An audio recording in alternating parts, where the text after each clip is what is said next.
வணக்கம். புது புது அர்த்தங்கள் நிகழ்ச்சியில் உங்களை சந்திக்கிறதுல ரொம்ப மகிழ்ச்சி. இன்றைய நிகழ்ச்சியில் பங்கேற்பதற்காக பத்திரிகையாளர் ஞானி அவர்களும் அனைத்து இந்திய அண்ணா திராவிட முன்னேற்ற கழகத்தின் ஆவடிக்குமார் அவர்களும் நம்ம அரங்கத்திற்கு வந்திருக்கிறார்கள். வணக்கம். ஆவடிக்குமார், ஞானியை தொடர்ந்து ஆம் ஆத்மி கட்சியிலிருந்து உதயகுமார் திடீர் விலகல். அவரை தொடர்ந்துன்னா அவருடைய கருத்துக்களை ஏற்று அப்படியே அவருக்காக அப்படின்னு சொல்லி அர்த்தம் இல்லை. இவர் வேறு காரணங்களை சொல்லி இவர் வந்து சொல்றது எனக்கு புரியுது. அவர் தொடங்கி வச்சாருன்னு சொல்லுவார். அவர் தொடங்கி வச்சாருன்னு எடுத்துக்கலாம். ஆம் ஆத்மி கட்சியிலிருந்து உதயகுமார் திடீர் விலகல் அப்படின்னு இன்று செய்திகள் இருக்குது. இந்த செய்தியை நீங்க எப்படி பாக்குறீங்க? இல்லை, அதுதான் அவங்க வந்து சேர சொல்லியும் வந்து அவங்க எந்த நோக்கத்தோடு சேர்ந்தாங்கன்றது அவங்க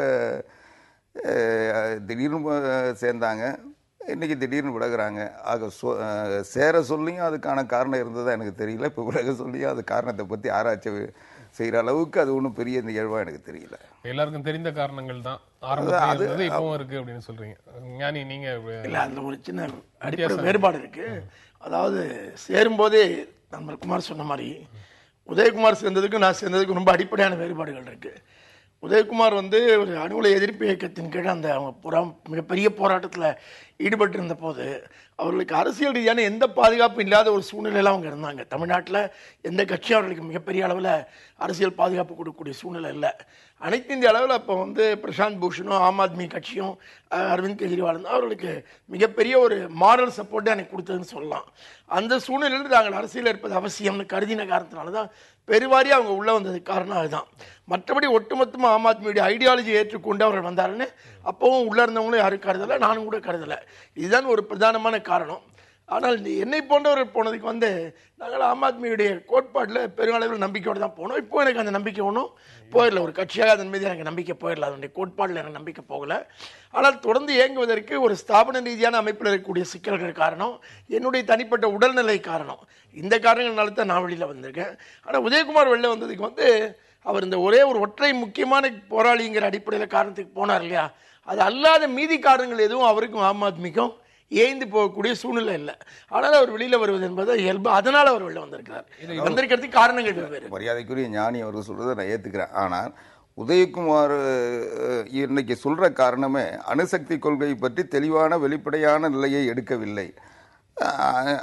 அதை சொல்றதோடு நிறுத்தி இருந்தாருன்னா கூட நம்ம வந்து அவரை புரிஞ்சுக்க முடியும். அவர் இன்னொன்று சொல்றாரு, கட்சியின் நாடாளுமன்ற தேர்தல் அறிக்கையில் இந்த பிரச்சனை குறித்து எதுவும் சொல்லவில்லை என்றாரு. ஆனால் அந்த கொள்கையை வச்சு தான் அவர் தேர்தலில் போட்டியிட்டார். ஆக அன்றைக்கு அது சொல்லாதப்பவே அவர் ஏற்றுக்கிட்டவர் இன்னைக்கு அது சொல்லலன்னு புதுசாக கண்டுபிடிப்பு என்பது ஒரு சரியான நிலைப்பாடாக தெரியல. அணுசக்தி தொடர்பான கொள்கை வந்து ஆம் ஆத்மிக்கு எப்படி இருக்குங்கிறது பெரிய கொள்கை ரொம்ப தெளிவாக சொல்லியிருக்காங்க. அதாவது அந்த பகுதியில் வேண்டும் வேண்டாம் என்று சொல்லி அந்த வட்டார மக்கள் தான் அவற்றை முடிவு செய்ய வேண்டும். உள்ளூர் மக்களை கணக்கில் எடுத்துக்கொள்ளாமல் அவர்கள் கருத்தை கேட்காமல் எந்த இடத்திலும் நிறைவேற்றக்கூடாதுங்கிறத கருத்து இல்ல. அது ஒரு நிலைப்பாடை வச்சு இன்னைக்கு வெளியே வரேன்னு சொல்லதான் நான் வந்து சந்தேகம். வேறு காரணங்கள் தான் வராது.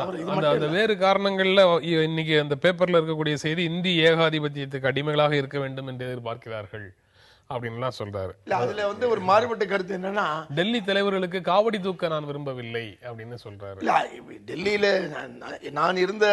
நான் சுமார் 4 மாத கால அனுபவத்துல அங்கு யாரும் இங்க இருந்து காவடி தூக்க வேண்டும் என்றெல்லாம் எதிர்பார்க்கவில்லை. அந்த மாதிரி அணுகுமுறையெல்லாம் அங்க யார்ட்டையும் இல்லை. ஒரு காங்கிரஸிலோ பிஜேபியிலோ இருக்கிற மாதிரி அப்படிப்பட்ட அணுகுமுறையெல்லாம் அங்க இருக்கல. அங்கே ஒரே ஒரு பிரச்சனை என்ன, அவர்களுக்கு டெல்லியை கவனிப்பது என்பதுதான் பிரதான வேலையாக இருந்தது. மாநிலங்களை பொறுத்த மட்டும் அந்தந்த மாநில தலைவர்கள் எல்லாத்தையும் முடிவு செய்யட்டும்னு விட்டுட்டாங்க. அந்த ஒரு முழு சுயாட்சி அவங்க மாநில தலைவர்களுக்கு கொடுத்திருந்தாலும் கூட பல்வேறு மாநில தலைமைகள் வந்து அந்த சுயாட்சிக்கு தங்களை தகுதிப்படுத்தி கொண்டு இருக்கவில்லை. அது தகுதிப்படுத்தி கொண்டு இல்லாதனால இவர்கள் எது கேட்டாலும் டெல்லியை கேட்க வேண்டும் என்று இவர்கள் சொல்லிக் கொண்டிருந்தார்கள். அதன் விளைவாகத்தான் உதயகுமார் போன்றவர்கள் இந்த பிரச்சனை முன்வைக்கிறாங்க.